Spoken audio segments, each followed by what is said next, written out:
Genesis chapter 6 verse 18. But I will establish my covenant with you, and you shall come into the ark, you, your sons, your wife, and your sons' wives with you. Magandang araw, at tatalakayin po natin ngayong araw sa ating daily devotion ay ang Noahic Covenant. At ang una pong turuan na natutuhan ko ngayong araw kay Pastor Russell Ocampo ay God preserves the creation for redemption. Bagamat dilibol po o in-exterminate noon ang ating Panginoon Diyos yung masamang henerasyon sa pamamagitan po ng baha.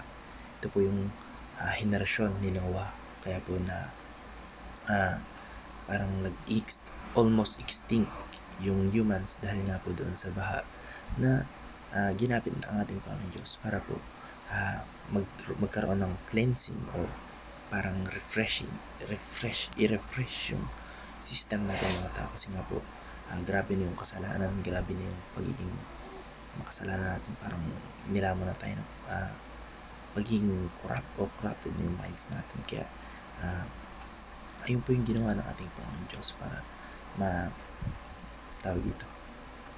malinisin o malinis yung kanyang nilikha. Kahit na ganun po yung ginawa ng ating Panginoon Diyos na hinayaan niya na ganap na maglaho yung kanyang nilikha, pinili niya si Noah o si Noe at yung kanyang mga pamilya upang ipagpatuloy yung sangkatauhan.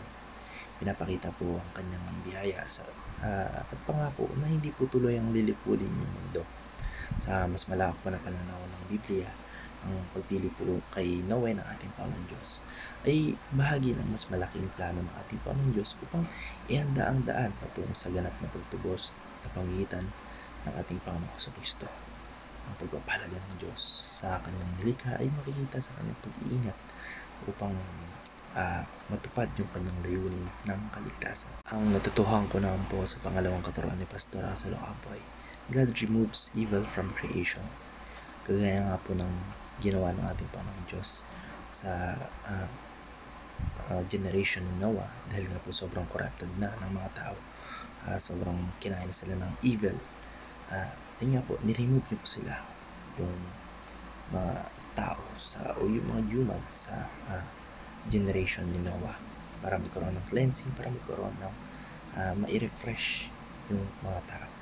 At ang ating Panginoon Diyos po ay kumikilos upang alisin yung kasamaan sa mundo sa pamamagitan ng kanyang paghuhukom o judgment.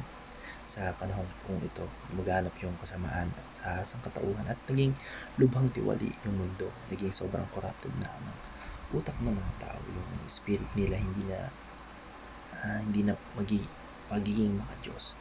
Hindi na sa pagkaka-program sa kanila, kasi nga pinogram tayo ng ating Panginoon Diyos upang magmahalan at sumampalataya sa Kanya. Pero yung nangyari po is salungat. Kaya ayun po, ginawa po ng ating Panginoon Diyos yung baha para magkaroon ng cleansing sa mundo. Kaya dahil po dito, ipinasya ng ating Panginoon Diyos o nag-decide siya na umasakit ng masasama sa pamamagitan ng isang matinding baha. Pero gayon pa man, sa kabila po ng kanyang paghahatol o paghuhukom, hindi niya pinuksan ang lahat ng tao. Pinili niya si Noah at yung kanyang buong pamilya o yung nanay, kagaya nga pa sinabi sa ating talata ngayon, para ipagpatuloy yung kanyang plano para sa sangkatauhan. Habang minuwasak po ng ating Panginoon Diyos yung kasamaan, pinanatili niya yung matuwid upang muling itayo yung kanyang mundo ayon sa kanyang kalooban, para po bumalik yung mga tao sa kung paano niya sila ginawa, na sumasampalataya, sumasamba at nagmamahalan. Kaya ang pag-alis po ng kasamaan ay hindi lamang tungkol sa pagpaparusa, kundi ito ay tungkol din sa panunumbalik ng kabanalan sa kanyang nilikha. Sa mas malalim po na pananaw, ito po ay isang paunang anino ng mas malawak na plano ng ating Panginoon Diyos para sa ating mga tao. Kaya ang ganap po na pag-alis ng kasalanan sa kasamaan sa pamamagitan ng ating Panginoong Jesucristo ay sa huling paghukom at muling paglikha ng bagong langit at lupa. Ang natutuhan ko naman po sa pangatlong katuruan ni Pastor Russell Ocampo ay God will fully restore creation at Christ's return.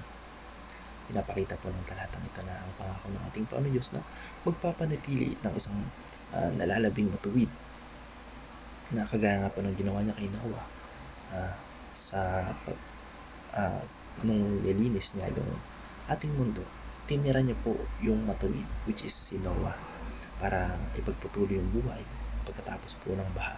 Pero kahit na nalinis na yung mundo mula sa masasama, mula sa pagiging corrupt, hindi ito yung pangwakas na panunumbalik ng lahat ng bagay.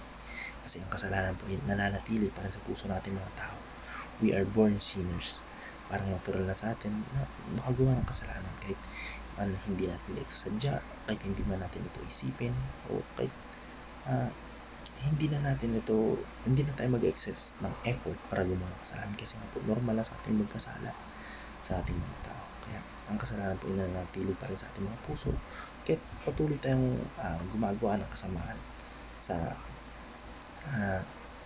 ating Panginoong Diyos, o gumagawa tayo ng mga bagay na labag sa kanyang kalooban, lalo po sa mga kanyang kautusan sa banal na aklat o sa Biblia.